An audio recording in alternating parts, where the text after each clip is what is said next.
Okay, so officially action. Okay. So good afternoon, Michel. Good afternoon, Moses. Glad you could make it. Tell us where you are now. Where are you speaking from? I am speaking from Marseille in France, in south of France. Okay, cool. How long do you live there? I have a house in near Paris, but I am currently moving to Marseille to live in a place. I am buying a big place. It's actually a jazz club, and I want to do a place to receive groups and practice movements and do some concerts, etc. So you said movements. What kind of movements? Is that your main line of work to practice some somatic or physical movements? It's not my.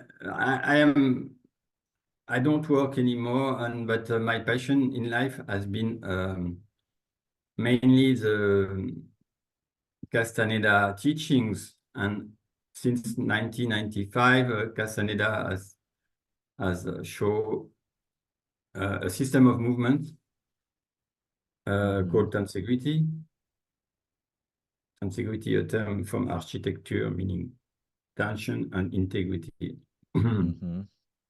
So it's from a book, Mr. Fuller, right? Yes, Right. it's a term coined by Buckminster Fuller, who was an architect and very creative architect. So it is a notion that has been adopted by many fields. He was very ahead of his time. He was very ahead of his time too. Yes, right? yes. So it means that the human body is made of bones. Mainly, the structure is bones and tendons. And so the tendons are parts that is flexible, and the muscle are solid. So between so there is some elements in tension, which is the tendons, and element in compression, which is the bones. So there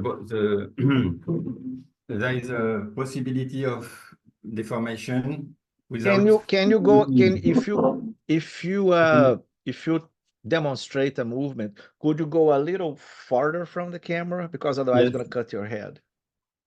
So Castaneda, Yeah. at the beginning, he was making movements very simple. A little farther. Mm-mm. Okay, yeah, good. Okay.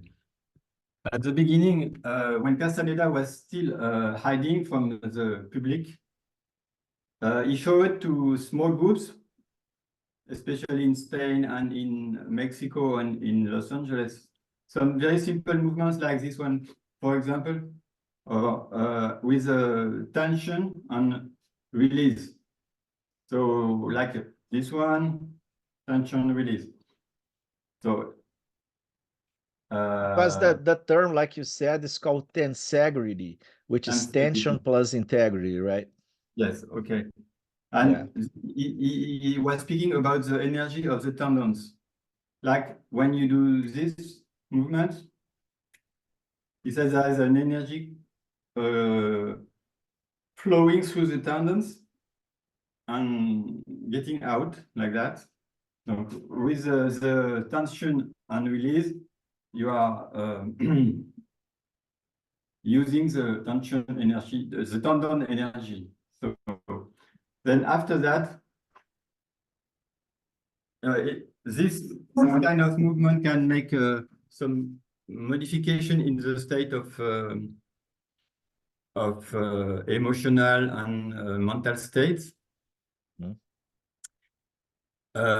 This is key from the Castaneda teachings, because Castaneda has coined many new words, new meanings, sometimes with using old words, giving them a new meaning. For example, but his key concept is assemblage point. This is a concept that you can find nowhere else. Mm. And It's fascinating. Yeah. it's very useful to understand the what we call the paradigm, the change of paradigm. This is a term that is has been Change of paradigm. yeah, paradigm. No, paradigm. Paradigm. Yeah, in English. Paradigm. Yeah. Okay. Paradigm is a term from like Ferdinand de Saussure, and you know the people who study language. Study what? Language, the structure of language. Language, structure of language. Yeah. Yes. So the people who study the structure of language say that the language has a syntagm that is a language in like the phrase, the word, the letters, and there's also the paradigm is you can it depends on the context. You can change the context of the phrase and it changes the meaning. So it's the same for when you're living in your consciousness.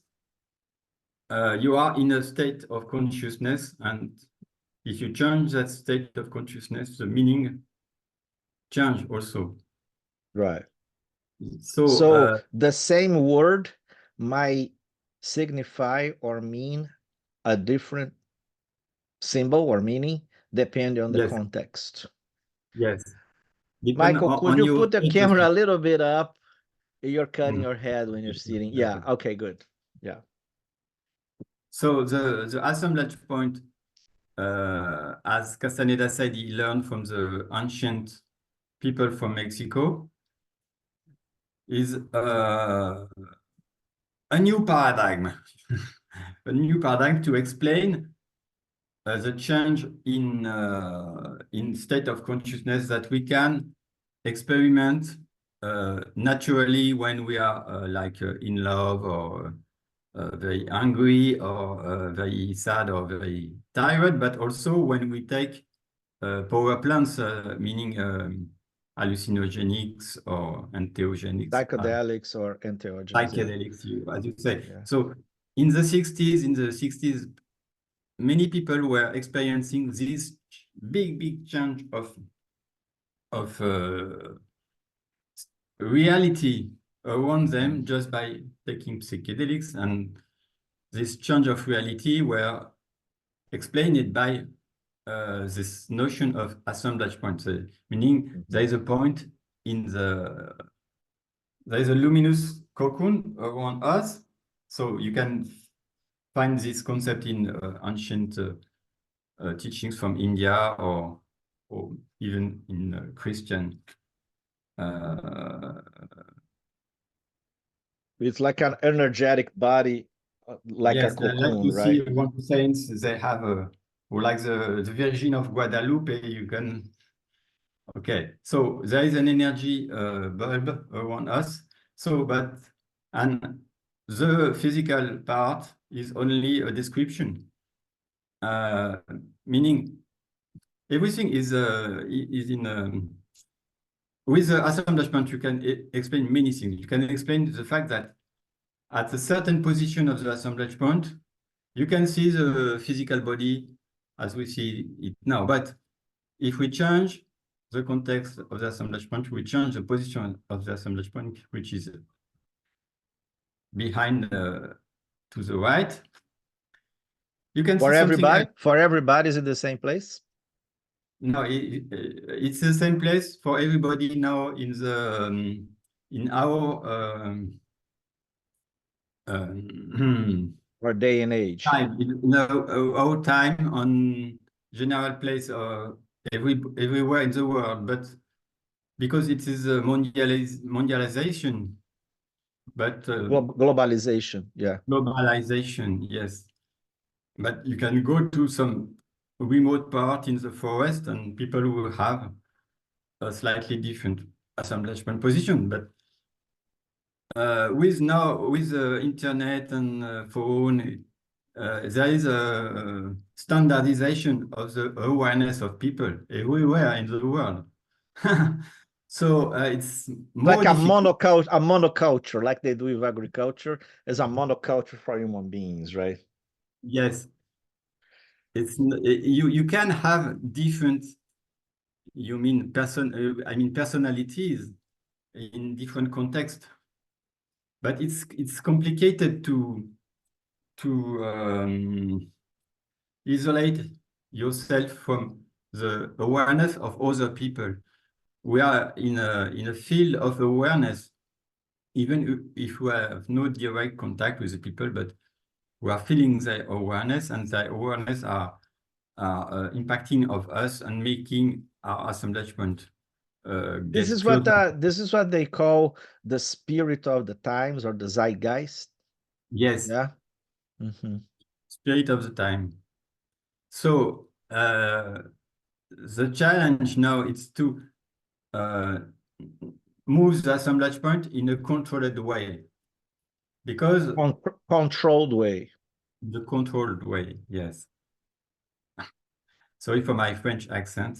No, no, no. It was not your accent. It was I was just trying to emphasize because usually with psychedelics or other practices, you move uncontrollably, right? Yes. Also, if you have a big deception, you are depressed, or you are excited by something and you will do stupid things, you don't feel you have drink wine or alcohol. You are not aware of the change of your awareness. So you are not aware that you are not in your normal state, and you will eventually do something dangerous, like driving, having an accident or anything, or being violent. There's two topics. There is the change of mood, the change of the assemblage point, meaning a change of your perception of the reality. And second, being aware of that change. This is very important. So And yeah, change.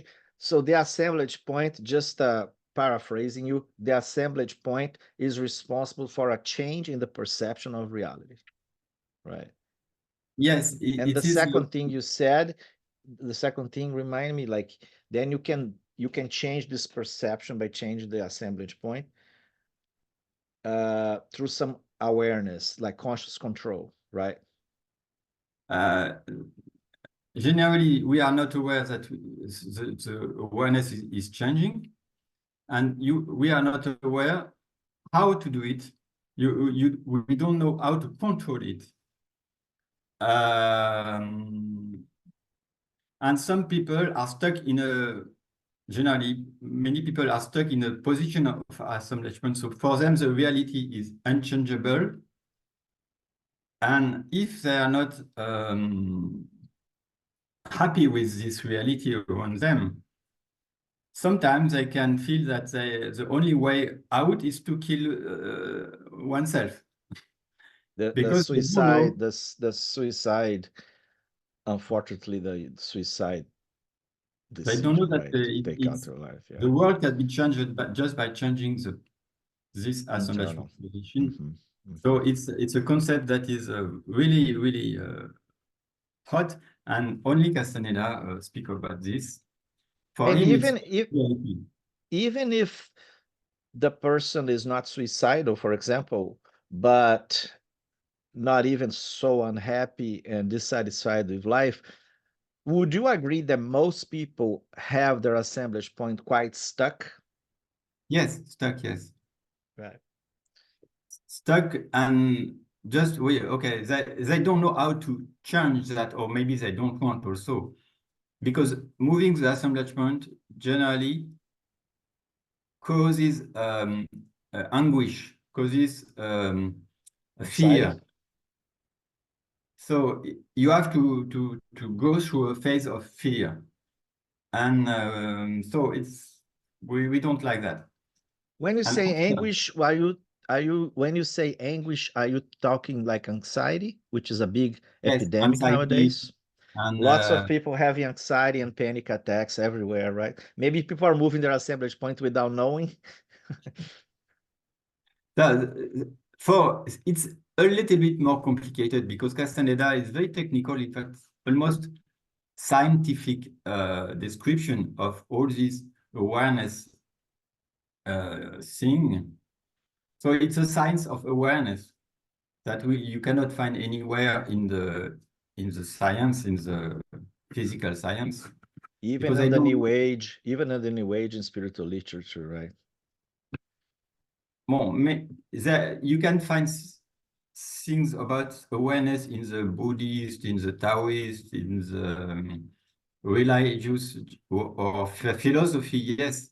But what I want to say is that I have made studies in psychology and in neurosciences. You So have met somebody? I have you mean master Oh, you have a master's in psychology, psychology and in neurosciences. neuroscience. I was studying with people, with the researchers at that time when I was And young. can you say some names of the people who you were studying or involved in the neuroscience and psychology? Can you say some No, it's exponents? not known people, but I was working with uh, medical research in France and also psychology. It was in the university, and it was very difficult to agree from the psychological side, the psychological science, from the medical science. They try to meet Compete, yeah. a study from the inside of the brain and study from the outside, meaning experimental psychology, trying to measure perception, measure cognition Empirical observation, yeah. Mm-hmm. or vision. I was working on vision. So Oh, uh, we were never using the term awareness. It was only in French, attention attention, yeah. or perception. Which is Meaning, a term that Castaneda and Don Juan also use often. Second attention, first attention, third attention, yeah.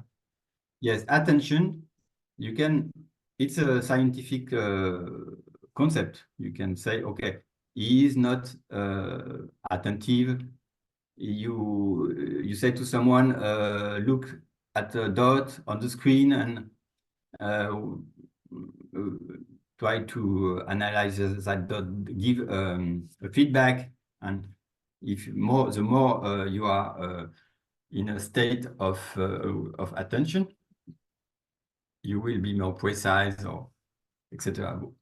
So, but awareness, no, it's not a scientific term. Mhm. In the sense of just transforming the input into some story, some giving meaning to the world around us. So you can say, okay, there is input and there is some algorithms that are analyzing this input and making some choices Making of some sense of part of it, reality in some way. etc., etc., etc. And at the end, you will see an image, but all this process, meaning the visual process, for example, is very complicated. It takes time. It takes like maybe 20 to 50 milliseconds. So, also for Well, the what do you mean? The process of transforming a perception, a sensorial perception in images take how long? I think it's about 25 milliseconds or 25 milliseconds. Okay, got milliseconds. it. So Maybe it's a little, mm, well, it is just to put something. Maybe you can have a direct perception. For example, your name. Your name, somebody is speaking your name. There is a big noise, phrase, there's a phrase. You will have maybe some goosebumps before you understand the phrase, etc. Because there is some part of your brain that is directly connected for some inputs, and the general inputs make some time to process. So So you can, it reacts to the sound, which is yes, already a pattern that it knows before making sense or meaning of the sound. yes. Okay. And that feeling of like you have the goosebumps and you have the phrase going to your awareness, maybe 50 milliseconds after. So you sense the discrepancies. It makes some kind of uh, strange feeling. And the same with the vision. Is So that when something related to what they call déjà vu? maybe the fact that some part of the input will go exactly the time it happens, and some part of it will go later because of all this transformation and selection, etc. But what I want to say is it is because all this treatment time is completely unconscious. So you are not even All the what? Please say that again. All the treatment the time. treatment That's time, the treatment of the signal, of the visual signal or the audio treatment, you mean signal. the processing of the signal? Yes, the Okay. process, the mental processing before the image come to you. When the image come to you, it's already all the choices have been made without you being aware of it. So And this process, at what point, I'm calling you Michael, but it's Michel, it's in right? French. At what point this perception and processing of the perception and transformation to visuals and memories, at what point that intersects with cultural programming and personal experience programming the person has? Did you Uh, understand my question? it's during the when you are a child, you have direct perception, and the more you are educated, the more you are uh, using words, and then using written language, etc., etc. There's layers and layers of treatment of information that is made transmitted by parents, by environment, etc., etc. It's funny, in French, you use the word treatment of information. In English, we use processing of information. Treatment is more for like healing. Somebody's being treated to heal for an illness, just Okay, letting you know. process, Yeah. So, process of information. yeah, yeah. Yes. So when you are an adult, and more you are educated, and so all these it makes a barrier between you and the world.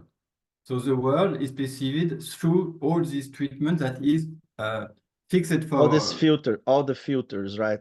those filters didn't change. If you don't make um, an effort, a conscious effort to change this, it will not change. Or it will change because the environment will change because there's new computers, there new things that were not existing before. So you have to adjust and adapt. And the more you are old, the more it's difficult to adapt to It this kind of change. crystallizes and solidify I mean, we used to say solidify the perception or crystallize, but in terms of the assemblage point, the assemblage point get more stuck in this rock. Yeah. Mhm. is stuck. This is there's always, even in science, there is a physical way of seeing the things, and there is a energetical way of seeing the things. But in fact, it is the same element, but you can see it from the physical or for the energetical. So what my description are in the physical, but the assemblage point is in the energetical. Like So physical will be in a more Newtonian terms versus quantum for energy. It's not exactly the quantum. It's, for example, a particle like a photon or electron. It is a particle, and it is also a wavelength. So the vision of the wavelength is an energetical vision, and the particle vision is a physical vision. But it's the same. You don't have to go to the quantum energy for this. It is before the quantum energy. Okay. So in the science, all this is very known. I think I will speak about my experiences as a child. When I was a child, maybe all child have these experiences, but for me, I remember very well at the time, at the moment where I begin to build my perception, and meaning that before the building of perception, there is a direct perception of the world in the form of energy fields, energy like fibers of energy, of white energy going everywhere and vibrating. That's what you used to perceive when you were a child? Yes. Wow. And all this, well, my memories came from a time of construction of the perception. So it is mixed. There is part of the world I can see with my description, with the words, the description. So I know this is a table, or this is a tree, etc. And some parts I cannot have a description for it. So there is a kind of hole in the, and in that hole I can see the energy directly in the form of conscious energy. So what word did you use? You use the word whole? A whole. There's a part that is not described, that is unknown. Oh, impossible to describe in words. Not already recognized. So Unconscious, yeah. Mm-hmm. I cannot put a word, I cannot put a description on it. Unprocessed or untreated. Voilà, yes. Or maybe it's because I have many events. In one of these events, I was in a corridor, in a dark corridor, and then all of a sudden I go out in a field with very bright sun. So how old were you? I was in a religious school or something. A what? When I was a child. How old? Like 7, 8? Like 7 years. Okay. Exactly. Or 6 or 5 or on that. So the fact of all of a sudden getting through this tunnel, I was playing like to hide, and I don't know. And I go out in the full sun, and there is a small time where my perception cannot assemble because it was not prepared. So, and my perception was not already completely made. So I could see at that time this energy directly. So, And okay, so you were in a dark corridor playing hide and seek with other kids, and suddenly yes, you saw suddenly the perception changed, and then you saw a sunny environment? No, I get out of the corridor. Oh, you got out of the corridor. Okay. Yes, and there's big sun. There is a very bright sun in a big outside place with trees and there. But this was like a more like a internal vision or some kind of changing perception slash hallucination, or this field actually existed physically? Ah, yes, sure. What I saw was like I saw children taking some balls of fire and throwing at each other this ball of fire, and these balls were made of many filaments, and these filaments were going was connected with filaments in all What were the colors of these filaments? Just was curiosity. really white. Why? Oh, White. okay. So I could see from what I could see, it was children, but I couldn't see what was this ball of fire or filaments. And it takes me sometimes after some time. So I was really, oh, what is this? I don't understand. And after maybe 5 minutes, I don't know, that my vision adapt. I could see that they were taking some, there was grass with some earth, taking the earth, some bowl with grass and earth, and they were throwing at each other. So what I was seeing was the earth and the grass, which is very alive and Hmm. connected You're on. seeing pure energy directly. Yes, it is a reality. This reality is a, kind of energetic reality. And the fact it is not just visual, it is really a feeling inside of awareness of, like a suffering of getting away from the earth, the grass, and it has feelings, it has awareness. Oh, so you're saying the grass that were being taken off the Yes, ground by the kids yes, was actually kind of like had some suffering, that they were like yes. being ungrounded. So they have And you can feel that. You can feel yes, that. suffering. Also, the earth is just a package of many living beings with awareness. Microorganism, yeah.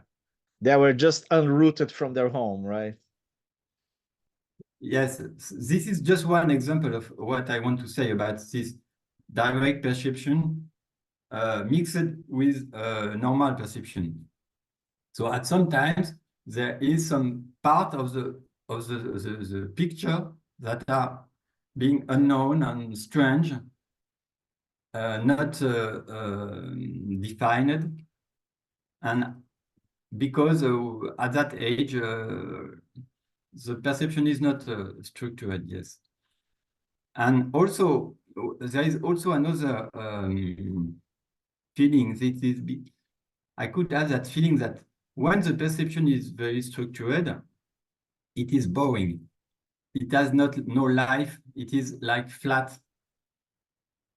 And what is fascinating when I could go to the direct perception at any moment, is that it is very rich and fascinating and fulfilling. It is completely different. So there's also this aspect. It is not just visual. It is just something is very alive. The same thing. You can see it completely flat and boring and no interest. And Do you have the word in France, animistic? You yes, have that? animism. Yes. Okay, yeah. So That's it is what you're exactly talking what about. the Mhm. the even a single flower, a very small item, has a The deepness, soul. a soul, and you can stay for hours just and being fulfilled, but this view being very you know, that has meaning. There is a meaning. That's what Eckhart Tolle always talk about, right? To observe the beings, you know Eckhart Tolle. Yeah, Yeah. It kind of and me, reminded me when you said that, to observe the flower for hours. That's pretty much something that he would love to do. and that flower can give you some message or a rock, like you know, some crystals, for example. If you shift your perception the right way, you can have very many information coming to you. But if you don't shift your perception, It's it just is a a, piece of rock. yes, a piece of work. A rock, And yeah. yes, and when you are a child, okay, all this happen, and you don't think about it very so much. But when I was, you know, like in my 20s, I read Castaneda first. I was 17-year old, and I was looking for all kind of books about, you know, what Castaneda called separate reality. Mhm. I was looking for that kind of separate reality because I have all these experiences in me, and I try to find someone who speak about it and to give some explanations, for example. How did you navigate this reality of different perceptions you always had in a world that it seems to be so closed and so biased towards this kind of perceptions? Were you afraid of being labeled like a crazy person or whatever? In fact, when I was in the, you know, primary school, like before before 9 year old, I had some friends who were completely who were sharing with me, you know, Bullying, like bullying? who was sharing. I was friends of mine in the school, even in the very you know, school for very small child. Uh, I'm sorry, I didn't get the word. You were sharing? I was sharing perceptions like that.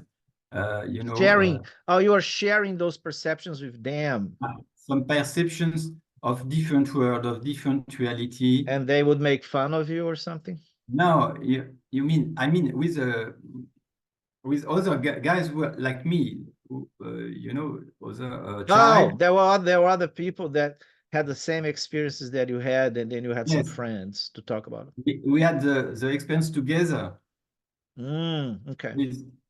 with like I was maybe 4 year old or 5 year olds in the kindergarten, and after also in the when we were 6, 7. I had a good friend at that time, and we were navigating together in these different perceptions in So the you were school. not totally alone. You had No, some consensual support. yes, That's cool. and one of these friends was he was very bright. He was very good at school, always the first in the results. And after that, when I was 16, about, I met him in high school, uh, and he was very perturbed. And I think he go he get finally he went. Um, So he was troubled. he was troubled and psychotics. He went psychotic. Oh, he had a psychotic breakdown.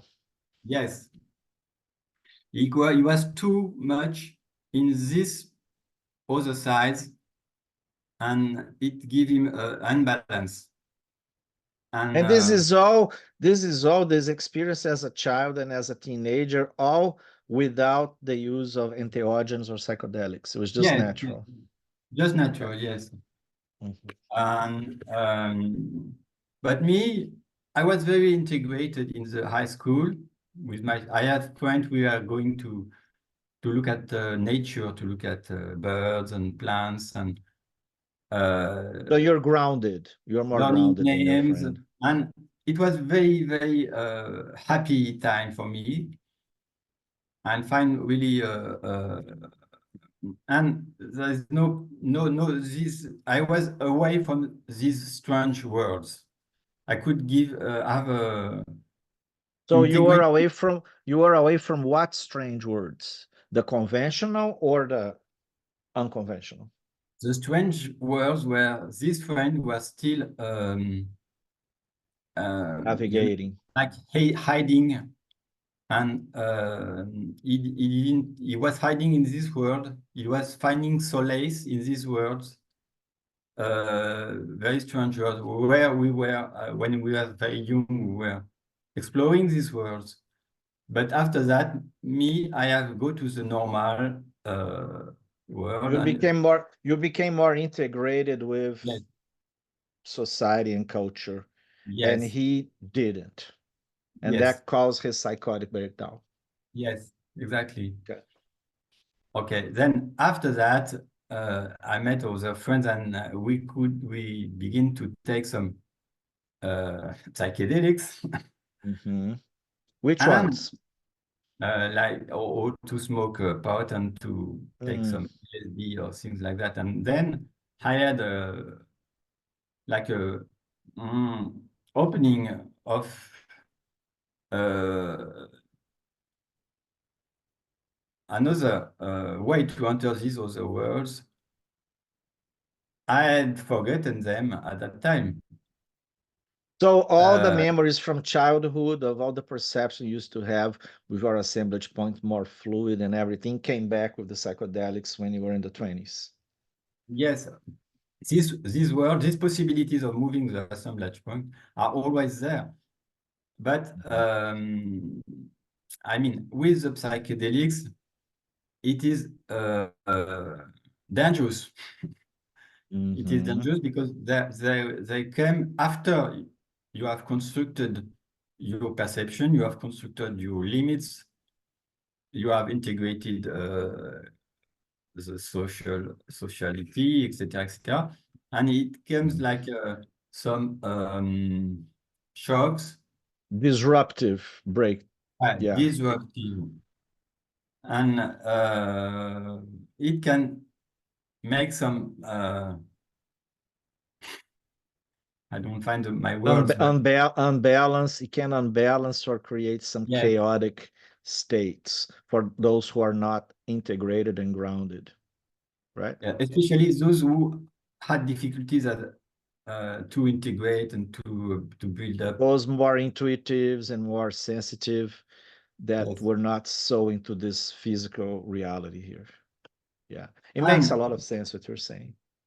I spent some years, but not so much, like between 16 and 20, taking some many drugs.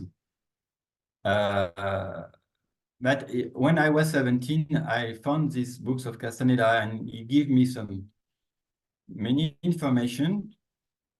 What was the first book you found? I think it was a Journey to Ixtlan. Oh, wow.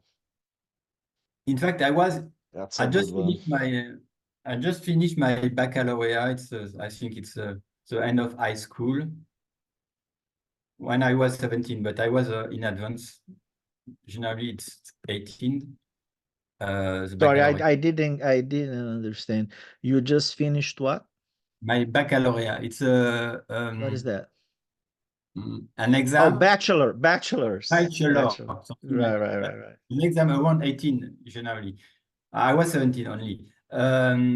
So I had this, I just finished that, and I was learning to to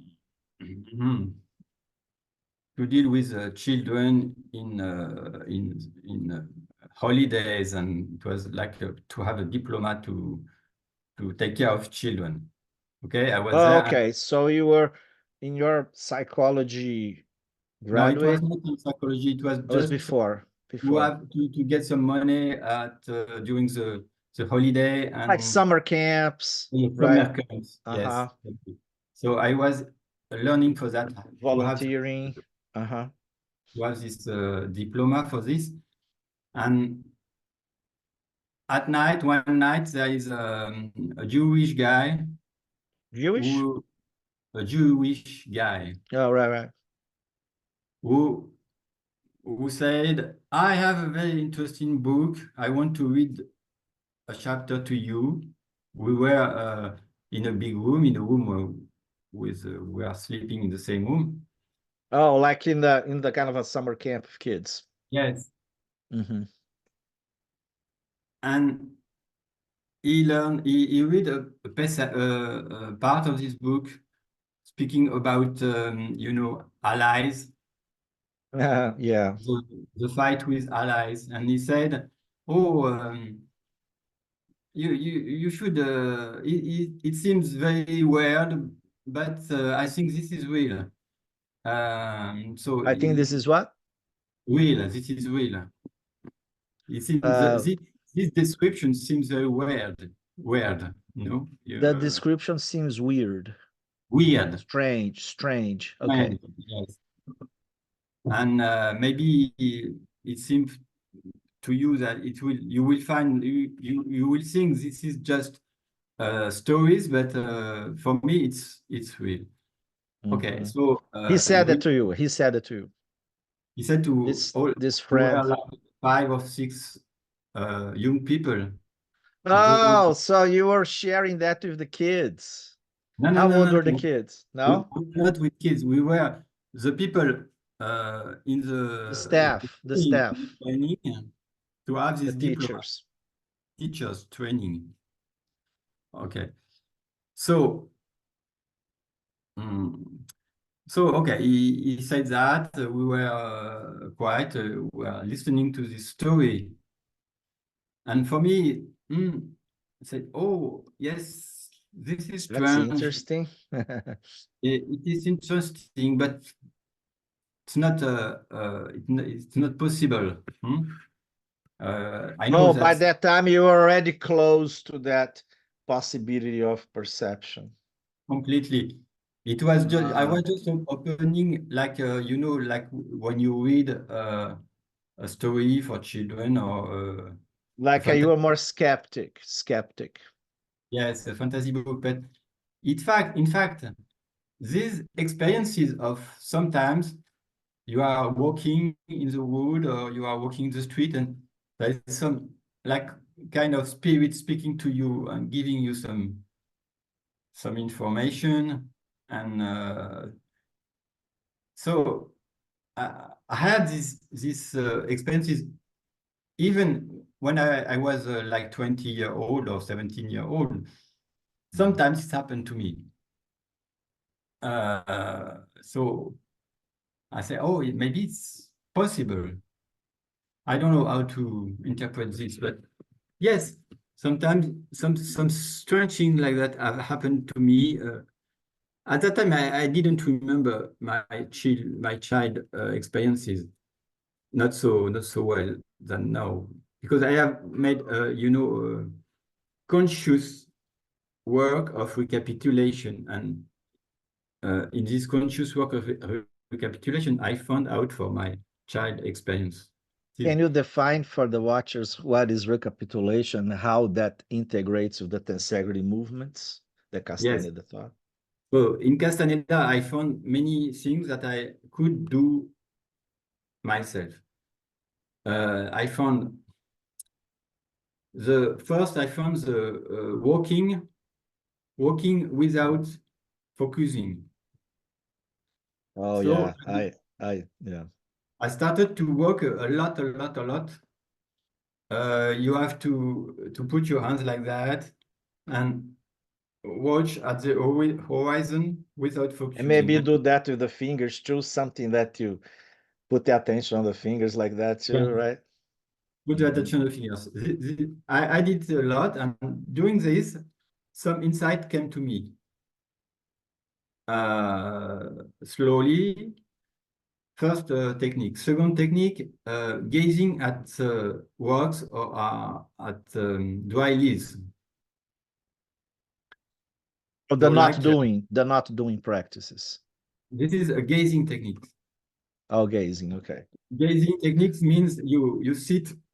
I was sitting with my back on a tree, generally, and taking a leaf, a dry leaf, and gazing at the leaf for hours, you know. It's like a visual meditation or something, huh? Yes, Castaneda called this gazing.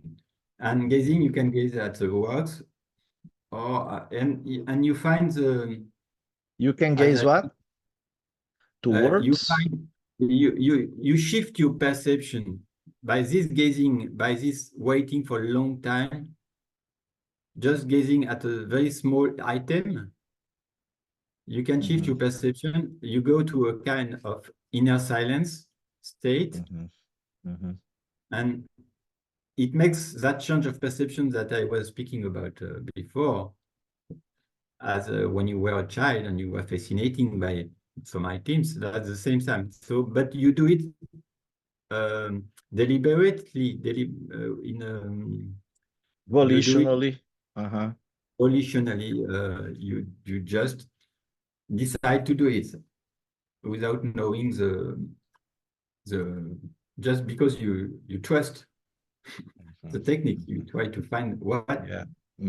technique is giving to be. It's no longer just a natural thing that happens to you. It's just you are trying to do it voluntarily. You're using your power of will or intention to achieve some change in perception, not Yes, something that you are at random of a psychedelic plant or some other external influence that control you more than you are in a certain control of the internal change. Right? But one thing yes, that you said, I just want to highlight that you said that when you look at this leaf for a long time, gazing, you yes, achieve a state of inner silence. And I believe yes. this is really important for Don Juan and Castaneda's. The inner silence is like as a door, right? Mm. For It's a knowledge and different shift of perception. Or Mhm. I can say that, or to stop interpreting, to stop thinking. Uh, in fact, it can go by step. You will lower and lower and lower and lower your thinking and your interpreting, and slowly the things you are looking at will speak to you, will show a new facet, um, new depth. Michel, something that I have been thinking, like when the shamans say that the plants taught them how to use, for example, ayahuasca, that Mm, the sacred plant taught them how to make use of it. This is this is something we're talking about. Like you had actually a communication through silence with a being, such a plant or an animal, and you gather information from them. mm. Yeah. For the ayahuasca, for example, or Hmm. the tobacco, or some plants I use like San Pedro, um, I can say you can communicate with the spirit of the plant. Mhm. Okay. Um, you can communicate by different way. You can just sit in front of the plant and speak to the plant. So I did that with the tobacco. Without ingesting or smoking it. No, just by speaking to the plant, being next to it, looking at its hair,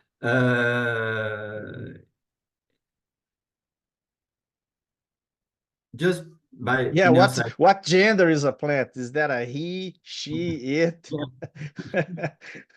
So each what I can, I've seen by myself, by doing these exercises, voluntary exercises of speaking to plants and also taking plants, that each plant has a spirit. I agree. Yeah. And that spirit you can meet it like you meet a friend and exchange meanings and visions. And Are all the spirits of all the plants benign or positive in some way, or some of them we need to be careful and be protected from? okay, it depends how you approach them. The Some are intention. benevolent and very generous and friendly, but anyway, it's like any people. If you are not respectful and Yeah. if you don't have Yeah. the right attitude, they can be negative to you. Called Uh, karma. Karma. just it's just okay, but in fact, some plants, well-known plants that are interacting with the spirit of man for a long time, like tobacco, or all these plants that we are eating. There is also a change in terms of awareness. So we have a long collaboration with many plants. In fact, in the Amazonian forest, they have a long collaboration with, for example, They ayahuasca, have which is, what? They have what? they have a long collaboration Collaboration. with uh, ayahuasca, which is two plants, actually, one liane, Cypress. no, vines, it's a A vine, vine. Yes. Yes. and chacruna, which is a small a shrub, Leaf. leaf. Oh, it's a shrub. It's a leaf of a small shrub. Okay. We have collaboration with plants and co-evolution maybe also sometimes, like with some food. For food, but also for getting to knowledge, to expand awareness, all these things. So it is very important too. There is not only food, physical food, there is also this awareness thing that we are sharing with plants. And Michelle, I wanna share a little story. It's kind of a funny story.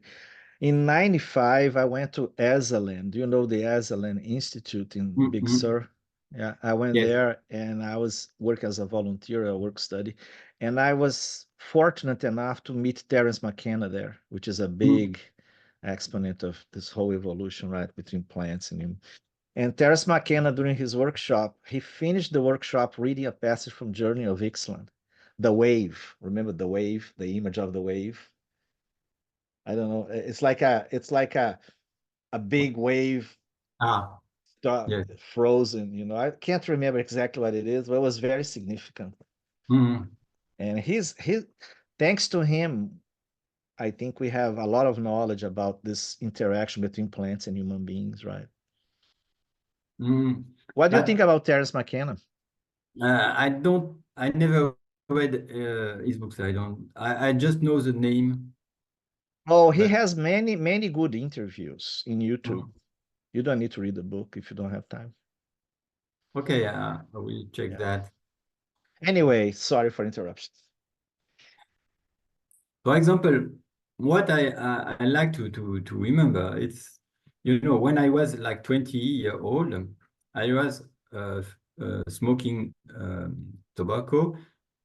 I didn't like that really, but it was because I was smoking marijuana, and I was always mixing marijuana in the form of shit. What do we call shit? Like, Little it was, paper.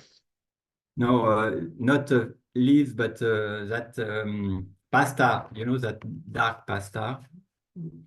Was that No, You have to mix it with tobacco to smoke it. Oh, it's like a natural tobacco, not like a cigarette you buy in the store. No, I mean the marijuana extract in the form Mm. of dark pasta. Okay, so Ah, that's okay, yeah. maybe you And don't smoke it. you're mixing with tobacco. I have to. It was we had to mix it with tobacco to smoke it. Or Ah, it okay. was anyway.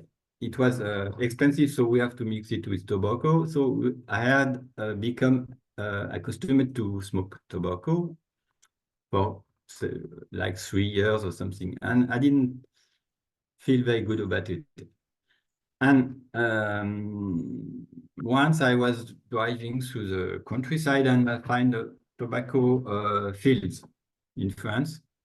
Mhm. And I took a plant of tobacco with me and I put it in a pot in my apartment, in my flat. And for some months, I was with this tobacco plant and Did it trying to, survive the transplant?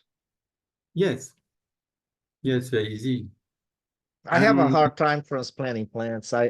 Every plant that I get and I put in a pot end up dying. I don't know what I need to do.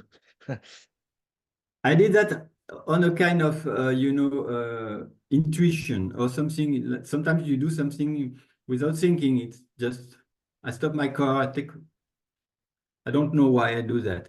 And The tobacco was asking you to take it and leave, bring it home. maybe sometimes it happens things with plants when I have tons of stories about it. The plant asking me something to help or so I was at that time smoking in my apartment and trying to sometime being there close to the tobacco plant. And once I had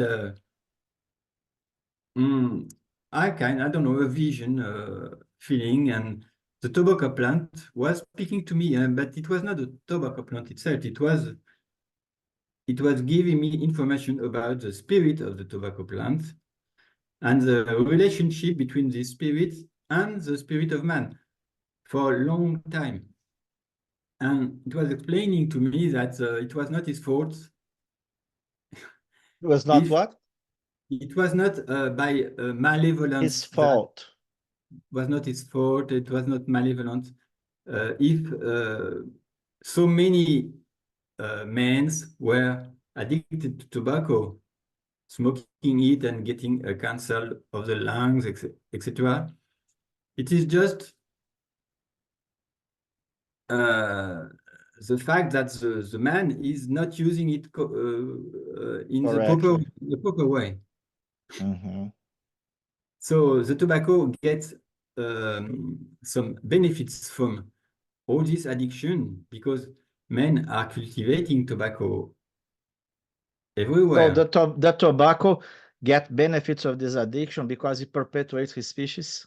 Yes, it is. Every plant, every living being try to perpetuate to get more item because it's not the individual. It is the spirit of the species.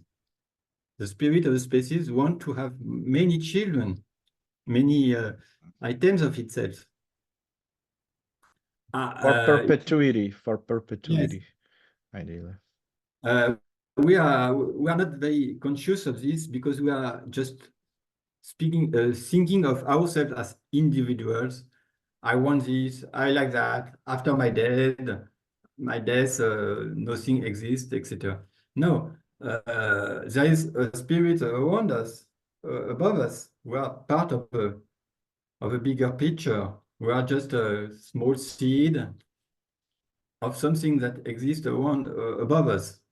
That's the same with the plants. So, okay, there is this spirit of man giving possibility for the spirit of tobacco to grow and to have Multiply. multiply, etc. But it's not. It just you can think about it like bad or good, you know, it's just natural. Mhm. And the man is stupid and do that with the tobacco. So the tobacco was making a disclaimer. That's not my fault that people are dying of lung cancer and being addicted, and he put the fault on the human beings. Just so No, I he said that understand. the tobacco can be of a great help to men, like for a proper use, And to what will heal. be the proper use according to the tobacco itself The or proper use means himself? first of us not inhale the smoke, Really? because inhaling the smoke harm your lungs. Anyway, Okay. any inhaling of smoke harm your lungs. Is just like Mhm. that. You can use the tobacco in many possibilities. You You can can just also have ingest, right? You can eat it, right? like the in the forest, in the Amazonian forest, they use tobacco by ingesting it by the nose, and What's you the can name of that? What's the name of when you get the tobacco by the nose? rapé. It's called rapé. Rapé, yeah, rapé. Rapé. Em português say rapé. Rapé. Okay. So they also doing tobacco, but it's quite complicated. It's really a sorcery practice because it's very dangerous to drink tobacco. Any medicine can be a poison. It depends just of the Well, some of, people try to drink tobacco too, yes, but it's dangerous. it's dangerous anyway. Yes, because you can get out of the dose if you go to you take a dose that is not correct, you can die. Okay, Can but die. it's the same with almost everything. The So problem, ingesting tobacco will be also dangerous if it's in a wrong doses. yes, absolutely, yes. Okay, I But didn't know that. you can learn many things. You can heal. You can. It's a useful plant. It's a very friendly plant, in fact. Okay, this is for tobacco. For ayahuasca, it will be other practice, other use, and Another ballpark. ayahuasca is really something that can um, guide you in the world of the awareness of his awareness also, but also awareness of the other plants. So wait, ayahuasca can guide you in terms of Awareness. awareness. It gives you, it is a door to your higher consciousness. It's a door to your Higher consciousness. higher consciousness. Got it. Yes. Or your So spirit, so to speak. at if you make a ceremony with ayahuasca, you will be in your normal consciousness at the beginning. Okay, and some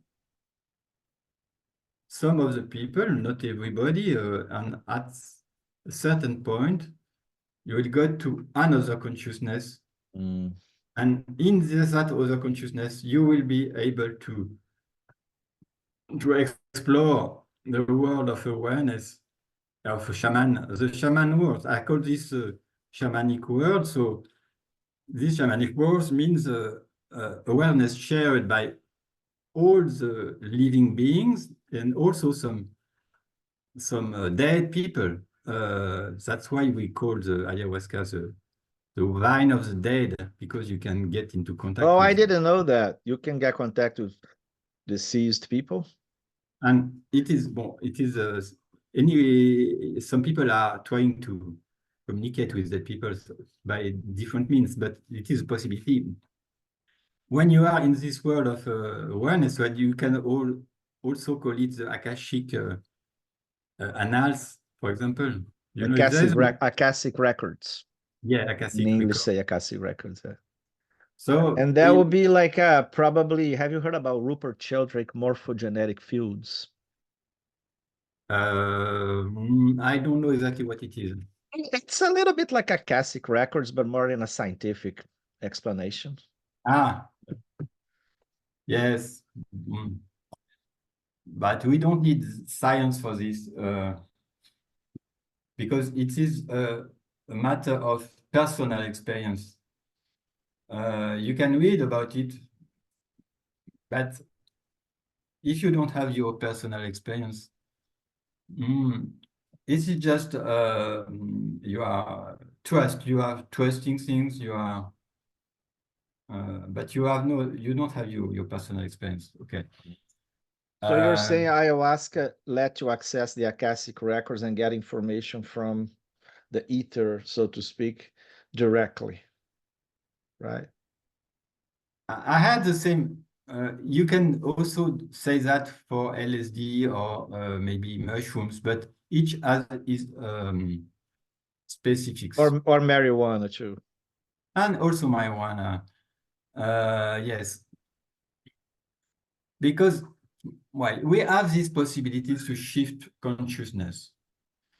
But the better way to do it is to do it without any plans. Just it is finally it is the best message from Castaneda himself, because at the beginning he was speaking about power plants, what he called power plants. But The the the the first books, the Teachers of Don Juan and Separate Reality, even Journey of Ixtlan, he was still taking plants, being guided by Don Juan, his benefactor master, right? yes, but after the third book, he didn't spoke about it anymore, and he speaks about other way of shifting awareness. And that And was this, what you said was a paradigm shift in his own explanation about the same phenomena, right? yes, and he give explanation. Yes, he give almost scientific explanations that could be scientific because it is in very rational terms, very it's very abstract terms. It's not terms linked to any ancient traditions. It is abstract. Like when he speaks about intent, he say you can call intent, and if you call it the right way, intent will answer you, and you can collaborate with intent. So he say intent is a force in the universe, like gravity. That's one of the most fantastic teachings from Don Juan and Castaneda. My first book was The Power of Silence, where he speaks about the assemblage point and the intent and the clearing the link with the intent, clearing the link with the spirit. I was such a significant transformation in my life, that book. Yeah, So you know what intrigues me, Michel? There has been a big revival of the use of psychedelic plants, especially ayahuasca, right? And the whole legalization of the sacred plants and everything, almost like coming back to the 60s. But nobody, or almost nobody, is talking about Castaneda and Don Juan, which was a level higher than what people are actually retrieving from the 60s. That, acknowledging the sacredness and the power of these plants, but also bringing a different paradigm, a paradigm that you don't need them actually, that you can actually, through practices, volitionally reach certain state of perception. Why do you think people forgot about Castaneda, so to speak, and he's out of the public discourse? I think mainly Castaneda was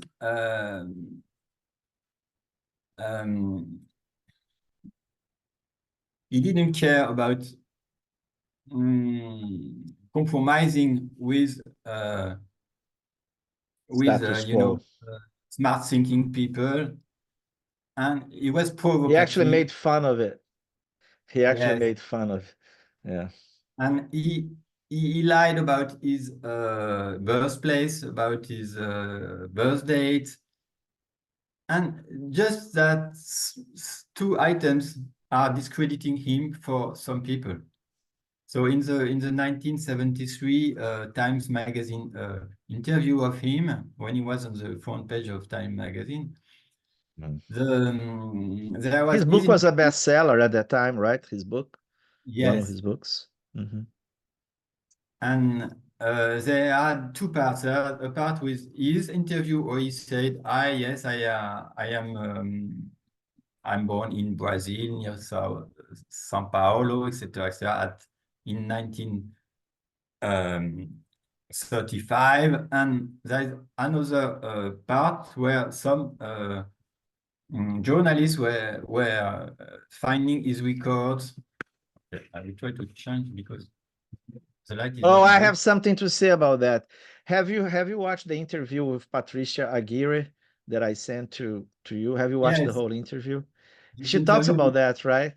Yes. She talks about that was actually not a mistake because there was a comarca of Peru in Brazil. So there was a confusion. He was born in Peru or Brazil, but it looks like he was Brazil. No, you don't believe that? No, no, no, no, no, no.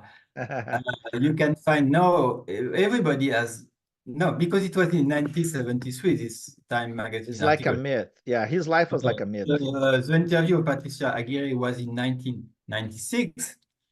Yeah. And since then, many people have made investigation and they find his birth certificate is a certificate of, uh,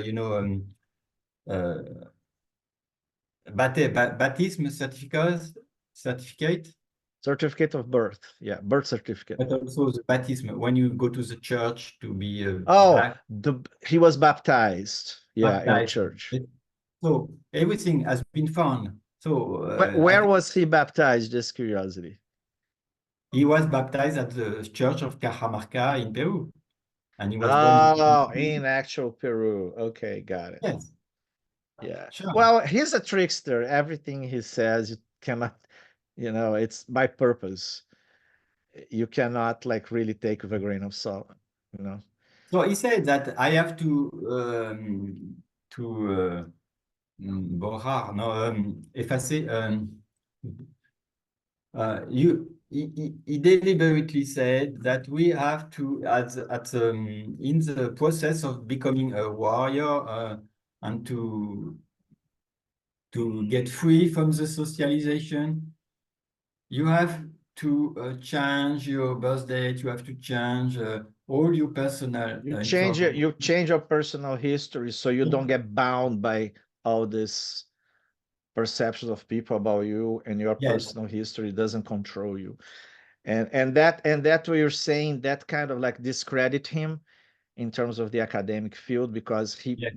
deliberately lied about his life in order to uh, dissocialize, like to break that bound of socialization and become Mm. freer in his perception. Yeah. So that's why you think like that he was discredited and people don't talk about him anymore because they don't want to be kind of like At the beginning, ridicularized. can you repeat? Mm. So you think that people don't talk about him much as they should, because he was also considered at that time one of the godfathers of the psychedelic movement with Timothy Leary. And nobody, everybody talks about Timothy Leary nowadays, and nobody talks about Castaneda, almost nobody. We are actually talking now. But so you think that he was kind of ostracized and forgotten from the public discourse because some people disclose some of his lies and prove that he was lying, right? It's not only that, but first he was publishing his first book by the university press, so it was giving him some Credibility. credibility. And after that, his third book was his PhD, and all that time Journey of Ixtlan. The Journey of Ixtlan was a PhD thesis, part he of it. was more or less a PhD thesis. So all that time he was teaching at the university. It was his books were recognized by the community, Academic, especially in, big universities like UCLA, right? and Big league I In believe. France, I get to the university and I found his books at the library of the university. That's how I found too in What- Brazil.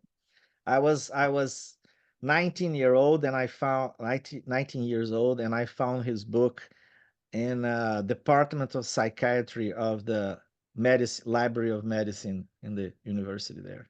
That was, you know, and one of the things that made me really believe in what he was saying, although it was very out there and weird, is because on the label of the books was saying nonfiction. Hmm. I was like, okay, if the United States know about all this, you can sue, you can, yeah, there's the legal system is really strong here. If somebody put nonfiction in the book, that means there's a big chance that it's nonfiction because otherwise they put like, oh, it's just like a fable or metaphor or something. And that's one of the reasons why I took it seriously, although it was very out there and I couldn't explain why I took it serious because it was more like an intuition. Something is true here. It's really true. And nobody's talk about it. And yeah. So Yes, anyway, we are kind of like bringing back this knowledge, and I'm glad you're having this conversation and bringing Castaneda and Don Juan to the public discourse again. yes. I think after this third book, I mean, that date of 1973 is important because since from like 1969 to 1973, he was in the academic, and after that, he leaves the university and he began to hide himself, not to hide, but he was not available to the public, to the And he journalists. became almost like he became a mysterious character, right? Yes, Nobody would reach him and he would not give interviews anymore. And that was part of the fascination about his whole persona. and all we have, it was sometimes he was making a very rare interview, Yeah. and I used to have all of them. I used to collect all of them. there are some people, some girls who just by meeting him 3 hours, they made a whole book about it. Mhm. There's a French girl who did that. Just the book, like 300 pages. It's just the story, how he find him, how he could speak to him, etc.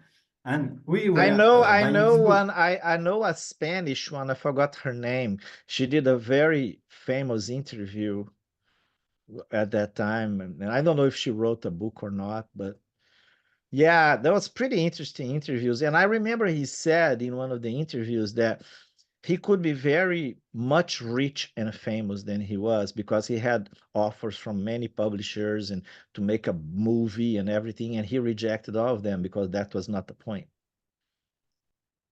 Hmm.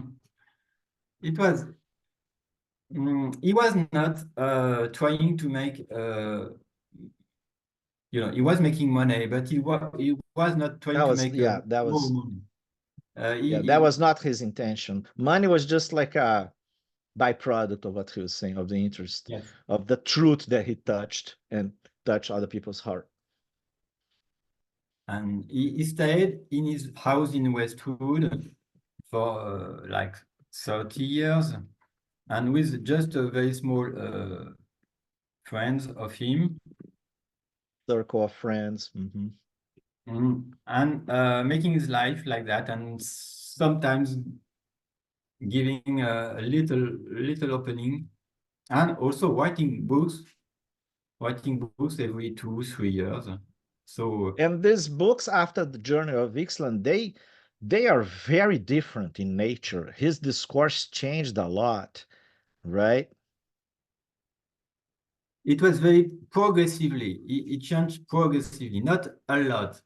But a fact is that there has been a very big shift about power plants, but The explanation is seems to be that some FDA administration agent came to him and said, "Oh, you are giving bad information to You're the leading American people to the bad influence. You're leading people to the bad bad influence, path. bad influence on the American people. So if you continue to do that, we will You're going to be send out. you out of the USA." So Hmm. Or out of the planet, so to speak. Not even the USA. Right? oh, there, you have to take it seriously when the government say that. Yep. Like it's Timothy Leary who have got to jail, no, I think. Probably, yeah. Hmm. Yes, for William Reich, all of them, Osho, everybody that was a little radical in that area got in trouble with the government. so Castaneda is he stopped and he continue to speak of the same things but without plants and to explore all this fascinating knowledge and this knowledge he said it comes from the ancient Mexican, the Toltecs, but we have no proof about it. So, Michel, one question that comes to me. Uh, do you think Castaneda stopped talking about the power plant, the sacred power plants, mostly because of the FDA pressure, or was true that his path with Don Juan actually had plants in the beginning, but in the middle and end was not about using plants anymore? Yes, the two are true, I think. He could have continued to speak plants, but less and less, maybe. Um, the fact is, it was a good move because the plants are just, as he said himself, it's like you know, an elevator to take you to the top of the building and to see what you can see from the top of the building. But after that, the elevator goes down, and you are stuck, and you say, "Oh, what can I do?" And who is controlling the elevator? This is the actual plant. You are not in control. You are just for the ride. It's like a roller coaster, right? Yes, and you're going lower than you were at the More first. confused, Yes. more confused, more, yeah. It's like your So friend that had a psychotic breakdown, right? now it's different. Yeah, It because he just was not with plants. he uh, was not happy with the social world, and he didn't Like make. many people nowadays, by the way. He finds solace. He finds more pleasure in the other world, and at some point when he was like 16, he couldn't return to the normal world because sometimes you are stuck. So So he was basically talking to invisible entities and everything, and then people in this reality would not understand him and label him as a mental ill person. it's also maybe there was some emotional issue with he was living alone with his single mother, and maybe the mother was a little bit Hmm. putting him in a cocoon. I don't Controlling, know. protecting him from the world. Um, we have not. It's also something that Castaneda was saying all the time. He was saying that all we need is energy. We have and we have a limited quantity of energy, and this energy is stuck in different places, and sometimes you cannot use it. You cannot just use a small part. So to perceive, to change worlds, to live in different worlds, we need more energy. And If we don't have enough, the mundane tasks, the survival things we need to do, to survive and the mundane things you do usually takes most or if all our energy, and there's nothing left to explore other perceptive Mm. channels. Yeah. Yes, and it's more difficult if you are alone. If you share with other people, you can go further. That's why also some groups you can have very good experiences with groups, and you can also have very good experiences alone. But with groups, it's something that you cannot do alone. It's different. The two are interesting, but other And one of people. the things that one of the things that I understand, I was in a workshop with Castaneda 96, which Patricia was there too. I don't think you were in 96 in Westwood, right? No, not in Westwood. Okay. I remember he saying that one of his missions or one of his intent was to democratize this knowledge through creating groups and a movement with Tensegrity movement. And it's like 1,200 people practicing Tensegrity movements in unison at the Mm. UCLA gymnasium. It was magical. And it was all about the power of the group and how the group could move this knowledge to a next level. Yeah, so yeah, group is really important. And you have practice groups there with Tensegrity, right? In France. I was at my first seminar in 96, but it was the fall of 96 in Pasadena. Oh, And after that. Castaneda was here with all these groups with Taisha, Bella, and Florinda Donner, All etc. the cohorts. Cohorts.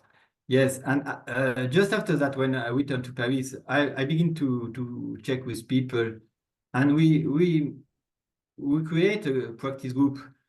And for like 25 years, we have made a, practice group in Paris. I went to the places, and there were groups like that. Like we were just sharing the price of the rent of the place. Nobody was paid. And It's like in Brazil with Patricia, we also had groups there. There was a group in Belo Horizonte, the city that I used to live, a group in São Paulo, and everybody was volunteering. Yeah. Hey, Michel, and would you mind showing a little bit more of Tensegrity movement, some of more radical ones or some more kind of like that require more movements? yes, Yeah, I so think that would be good, that's it. as The a movement get more complicated with years.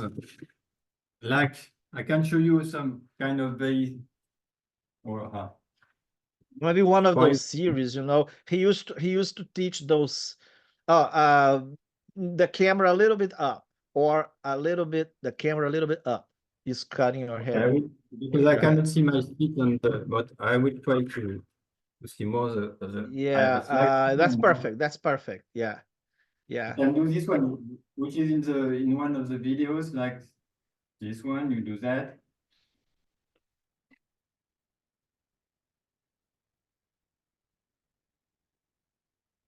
Oh, that's actually some antennas to the stars, right? I remember that. Those were one of the first ones.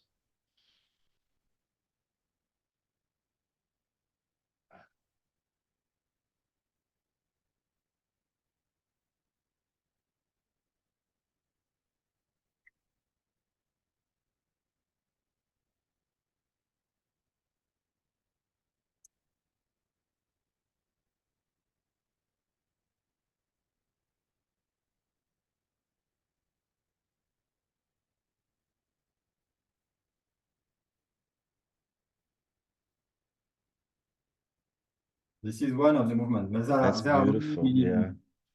Hmm. Yeah, yeah, I could, it's just watching you there it brought me some memories of the very first time I saw the Castaneda students practicing that in a VHS tape, and I was like astonished about the movements and then practicing later. It's pretty powerful. And this movement, he claims, come from the ancient Mexico of the Toltecs before even the Aztecs. And at the same time, we know there was some influence from Asia, from one of the teachers that Castaneda had in his lineage, Nagual Julian, that brought some Asian movements. Because it reminds me a lot of Qigong, of Kung Fu, right? Those movements. What do you have to say about that? In fact, Castaneda, in one of his books, he make agree, A praise. a praise for one of his master. He said, "My master, Howard H. Lee, Is he who still alive? Is he still Howard alive? Yeah, because H. he Lee. went to Brazil. We actually brought him for a workshop in 2000. Pretty interesting I don't know character. if he's still alive. He was Okay. 60-year-old in like in 1988,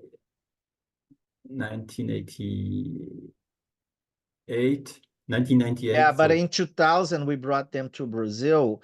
And even if he was in his 70s, which I think he looked like he was in his 40s or 50s. mm, Pretty I interesting. went to his first. You know, at sometimes Clearing was not available, didn't have studios, but so many practitioners get to Los Angeles to workshops and they want to see Howard Lee and they like make him a kind of star and invite him to make workshops in Italy. And I was at the first in Italy and I was Oh, you also were. at some events he did in Los Angeles at that time. So anyway, he was just a small teacher, and he begin. Kung Fu. He had all these people coming to him. Because of Anyway, he Castaneda's was praise. he was a teacher of kung fu and acupuncture. He was making acupuncture to all the group of Castaneda for years, and he teaches some ancient movement of kung fu coming from the old community of Chinese people from Los Angeles, Chinatown, Hmm. Hmm. Of Los Angeles. Yeah, They, yeah. these people are keeping their knowledge very like that. I don't like Secret. to teach it Secret. to foreigners. Because they are And powerful. They are very powerful. yes, and there are some things that have stayed in some knowledge that have stayed in this community of Chinese expatriates that was not, maybe it's not in China anymore, because in China they have erased it. Censorship. Yeah. Hmm. Mm. So Yeah. the Kung Fu movement was were really specific. And some are similar because he had Kung Fu movement, but also like Qigong movement. And some are similar to what Castaneda showed. Yeah, I In remember. I remember when I read this praise. I think it was in the Fire from Within book, and mm, he praises Howard that Howard basically something like that that he saves his life. And eventually, in an interview, he says that he was in a very low energy point in yes, his life, and he was like a mess. And then, if it was not for Howard, he would not have recovered. Right? but Howard Lee didn't know he was Castaneda, the Castaneda of the books. And Yeah, he didn't know Castaneda. That is true. Yeah, he was like, he, it was just like this random guy that came, right? yes, And but how when he knew, it was different after that. when he knew who Castaneda was, When he understands that his random guy coming to his place was the writer Carlos Castaneda, so the relationship changes. so that became more like Uh, a master apprentice kind of. so it was not so easy after that, I think. What he said. Mm. And he said also that when I have been to make some Chinese medicine with him, and he said You that have you what? But to have some Chinese medicine acupuncture seance, acupuncture with Howard Lee. I oh, you did some had, acupuncture sessions with him. Yeah. acupuncture, yes. And he said to me that many practitioners make too much recapitulation, and it gives them unbalance. They need, energetic healing because of the recapitulation, too much recapitulation. Okay, And so at this point, we define tensegrity, tension and integrity of certain tendons and muscles, and it also has an energetic side of it. Let's define recapitulation so the watchers are not, those who doesn't know Castaneda can know what you're talking about. okay, so very early in the book of Castaneda, I learned that they describe a technique that in this the full technique is you make a crate, like in wood, for example, and where you can fit on a chair or sitting, you can fit sitting in the crate. That crate isolate. Great. It's like it's like a cave or something. No. I think it's a crate in English. It's a box. Great. A A box. box. Oh, it's like an orgone box from Reich, something like that. A box in wood. A A wooden box. Okay. wooden box. Have you Wood. heard about the orgone machine from Reich? Yes. I Does was. it have anything to do with it or no? No, no. Why she's a collective thing? It's a orgone, etc. No. There is no mention of energy, vital energy in this recapitulation thing. Oh, see, yes, some mention, but nothing to see with Reich. So you are isolated. That crate, that box is to isolate you from the external Environment. world. Mhm. It's like some Christian mystics have done that, and I've met in in Lima in Peru where I've been recently. There is a very known mystic, a girl who did brought a box like that, and she stayed in that box for years. And okay, And that's what probably the mystics like Ramana Maharshi did in some way in the cave, right? yes, the same as in the cave, but you don't even. It's difficult to have a cave nearby. In the city, yeah. Easier to build a box. Even with cardboard, for example, you can build it with cardboard. So okay, you stay in that box for any length of time, and you make a list of all the people before entering the box. You make a list of all the people you've known from the beginning to now. It's a complicated list. I begin to do that when I read the book. Maybe I was 20-year old, and I begin to do the list of the people I've known from. But no, I'm 64, and I Yeah, continue. you look younger than that. So I have already recapitulated the same events million times, and that's why I remember well many experiences from my childhood. Yeah. Because when you Yeah, make it, let me just say something. I'm a little concerned now about this box thing because later on, Castaneda, as to my knowledge, he didn't put much emphasis on the box. Like you could recapitulate anywhere as long as you're an isolated place. And actually, I actually recapitulated in a camping tent, one time that I traveled. So the most important thing I think is to have like a place of quiet isolation, right? Because otherwise people go, oh, I don't have a box, I cannot recapitulate, right? So yes, anybody can recapitulate anywhere. it's best. It's better if there is no objects that can remember you of something Oh, or so. okay. So Okay. it like a So it's a white. closed box. It's a closed box, not even an open box. And it's for the concentration, it's better because if you recapitulate in the middle, in front of your TV set or in, Or in in the your living room. in your living room with a kitchen, you can, oh, I'm hungry, I will eat something anyway. It's better to take a time and no distractions. It's like an Okay, because you have, encapsulation. yes, you And what do can you do? do. You talk about a list. Like, what's the strategy of creating the list to recapitulate? Now, the list is also not mandatory, but it's to be organized. So he said you can go just yesterday or this morning and go backwards, or you can do from the beginning.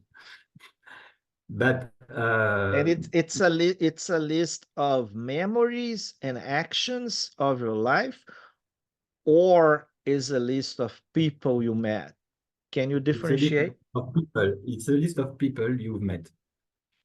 Yes, it's very important, the relationship with people in the recapitulation. So because you are supposed to, when you exchange energy with people, having interactions, or can be of any kind of interaction, but the most strong are sexual interaction, and also The most some emotion. strong, the most strong relationship between people are the sexual interaction. Yes. Yeah. Yes, but not, it's not all, some people have many sexual interactions and they don't amount to, and some people very Anything well, deep, anything deep. it's very deep. And you can also have interactions that are very, you are, you have been to war, I don't know, you have been to, sometimes you are obsessed by Traumatic events. traumatic events can obsess you, even that like 5 minute times of events for years, you can have it returning. Today they call that PTSD, right? Mm. The problem with recapitulation, Post-traumatic stress disorder. yes. Um, in fact, we have a memory that is almost infinite. And you can deepen any single moment. There's like layers under layers under layers, and at the You can zoom in at any single moment? yeah, Mm-hmm. and when you do that, if you can get information from the past that you were not aware of in your normal state of awareness. It's like a record. You have a record of a conversation. If you hear it several times, you will go to some pieces and more pieces of information because Something you. that you didn't pay attention before suddenly Yes, comes but highlight your it is attention. like there is a recording, very complete recording in somewhere in your awareness. In your luminous cocoon. Yes, and if you make the concentration, you can relieve the intent is to relieve the event as if you were living it the first place. And you can find the different layer, meaning that you can go to the layers, the energy layers, the energetic layers. You can see that if you react that way, it is because there are some influences, some, like shamanic influences, or influences that are not physical.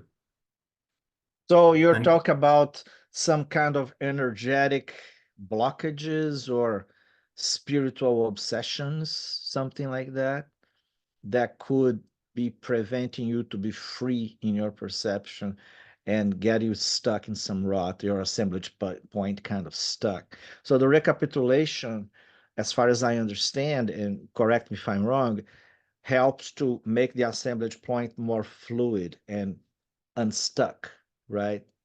By yes, releasing all this energy that seems. Mhm. uh, if you had a good friend or a girlfriend or anything, you exchange energy. And this energy is still in you, the energy of the other people. And you can also have a connection with The energy of the person is what? it's still in you.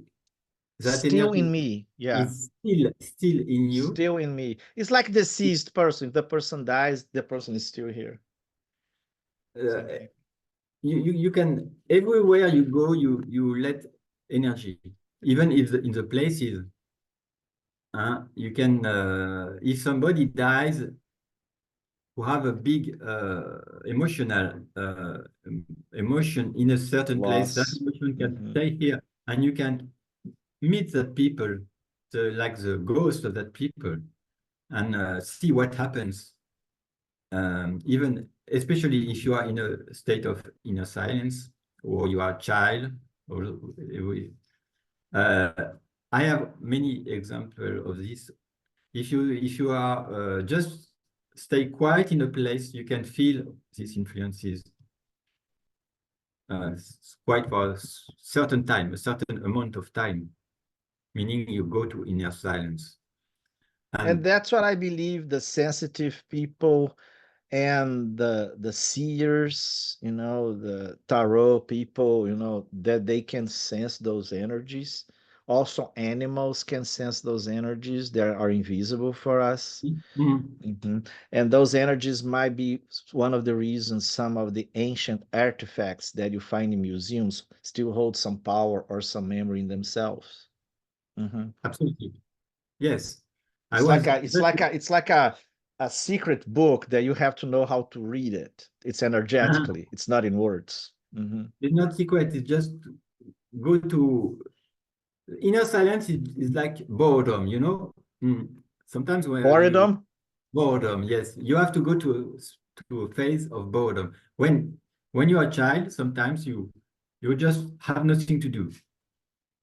Especially in the ancient time, we didn't have all these iPad, distractions. iPhone, video So we game. are just there and doing nothing for yeah, for hours, and in the So you're place naturally where gazing, right? Naturally doing gazing techniques. we just gaze, we just be here and do nothing, and naturally go to inner silence, and the things begin to change, and you can see energy there, etc., and speak to you. Okay. And when you are an adult, you can choose voluntarily to, it is difficult to do nothing for 1 hour. You go to boredom, it's boring. But you have to go through that boring phase to break through the other side. And I remember, I think it was in the Journey to Ixtlan, Don Juan teaches Castaneda the practice of not doing, right? And uh, it was like something about looking at the shades of leaves instead of the leaves themselves, or perceive the moments of silence between words, right? Eckhart Tolle also talks about that. The inner stillness, perceiving the silence, the pause between the words instead of the words themselves. It's fascinating. Yeah. This is all I mean, at our time, it's very difficult to get into inner silence, because we have all this distraction. We can There is not only TV, you can go to YouTube, to WhatsApp, etc. So I don't know. Information abound. Podcasts like this one. So before it was not like that. You were in your house in the countryside with your no light for hours, and so what to do? Reading a book, maybe you cannot read a book because there is no light. So naturally, you perceive many things in this. So no, now we are suffering from this fact that we cannot go to inner silence anymore. It's like a human sense that has atrophied with time, shrinked because of lack of use. the inner silence, because we have so much stimuli Mm. that we're not practicing that, and hence we lost the capacity to get the most out of inner silence and the information from things and plants and beings, right? Mm. Yeah. You can get information by the Akashic records, Records. as we said. But now we don't do that. We go to the internet and we find also information. Chat But GPT, Chat GPT.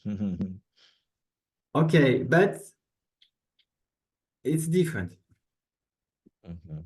It's not fulfilling.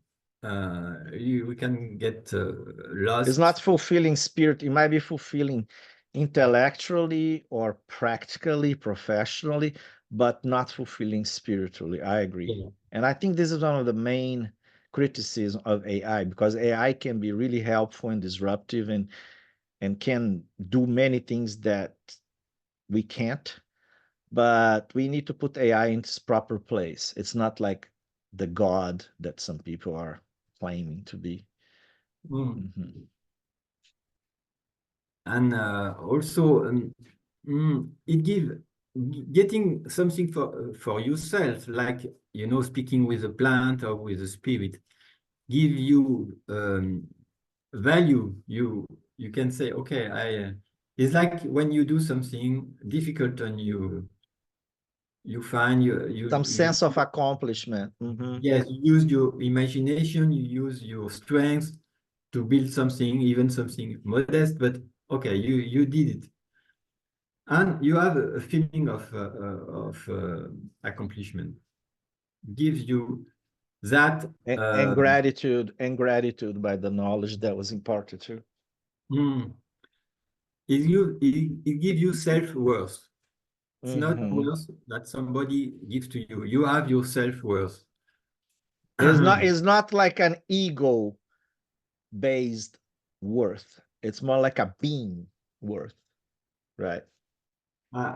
There is something I was thinking that I couldn't do it, and I tried very, very hard, and finally I did it, and I used all my I used my intuition, I use my body, I use okay, and it is worse for me. Yeah, it's Just like it's like running a marathon, preparing for a marathon in a physical body, but it's something that requires a lot of effort, discipline, volition, intent. And once you accomplished it, it's like very valuable, priceless. is a satisfaction. I have a satisfaction, not just because I doing some sweet there is some outside satisfaction, though I am an inside satisfaction. Mhm.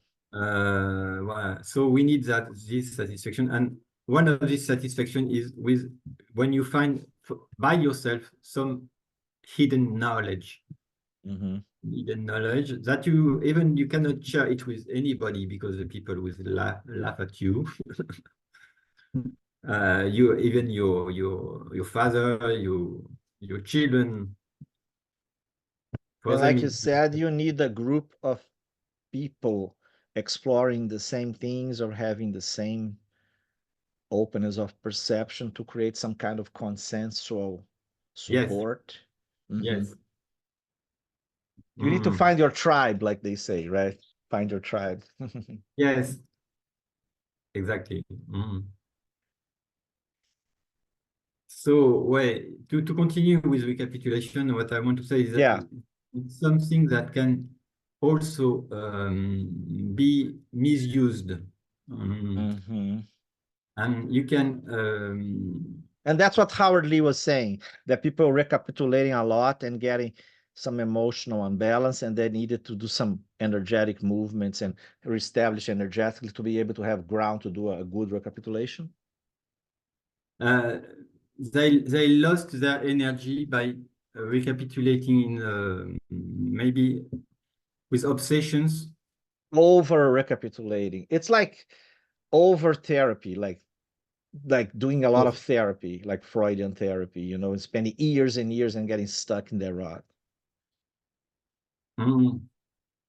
And you have to do it properly. Maybe, okay, maybe you can say, oh, all this stuff, I don't need a box, I don't need a list, etc. But if you do it in a bad way, it can be give bad results. Yeah, I believe that you can go to places that can trigger certain traumas or certain emotions that you have a hard time getting out of it, especially Yes. because you're doing alone and you don't have a therapist to guide you, right? Mm. Yeah. Yes, it can become obsessive. You can have the same, maybe some memory you have put aside and you deliberately go to bring it again to your awareness and it will become obsessive. So it was actually a natural psychological defense to put some difficult memories or traumatic memories out of the awareness, Mm, just for so you can, function in life. But then when you retrieve that, that can become almost like an obsession mm. and unbalance you and distract your energy to your things that you need to do, you know, to survive or something. And also there's some information that is perturbating your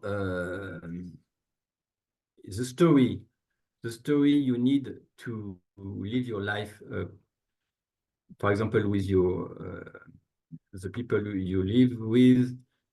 Um, you have to see it in a positive way. So some negative information, better to let it aside. If it is some people you are not living with anymore and from the past, you can go the whole package. And but if you are still living with them, better. Michelle, better. I'm having a lot of associations right now. I don't know if you heard about the technique of Dianetics from Scientology. Yes, I know this. Yes. It's very similar because you go in memory, you go back in memories. And one of the things, because you can actually practice with another person, and ideally, the other person should not be your spouse or your, partner, because some things that might come into the regression therapy, so to speak, might put the relationship in trouble in Mm, everything. So spouses should not audit each other, which is like practice the Dianetics therapy in each other. mm, And there is a possibility that a memory can be triggered and that reactivity becomes like the obsession you said, and the person cannot get rid out of it, especially without the help of an external source, which is the mm, auditor in that case, because Dianetics is not practiced by itself. Although there is a self-analysis, which is another technique that can practice by yourself, but the real Dianetics, when you go really deep into memories that are highly unconscious, even in prenatal, it has to have the aid of another person because it's believed that whatever awareness I have, if I'm dealing with a trauma that is very strong, that awareness would not be strong enough to get into the trauma and release it. It needs a second awareness, which is the auditor person to mm, help. But it's not every day that you're going to find an auditor. And if you go to the Church of Scientology, they're charging on thousands of dollars to do that. So it's still important to do that by yourself. And that's one of the things Castaneda promoted, that you could do that by yourself, although mm, has some limitations and some dangers too. mm. Yes. So at the moment, Michelle, we are 2 hours and 10 minutes Mm. approximately, just so you know the time. I can't, we can continue here for days, I know, but Maybe just we so can you are stop aware. here. We can stop You here want, you and prefer? Okay. then we can We do can another. do another one. Yeah. There's so Yes. many things to talk about. I'm so grateful we had this talk, and I think there's so much good stuff. to be still talked about. So thank you so much, Michel, and we will talk later. Thank you, Moses. You're welcome. Bye bye. See you. Bye.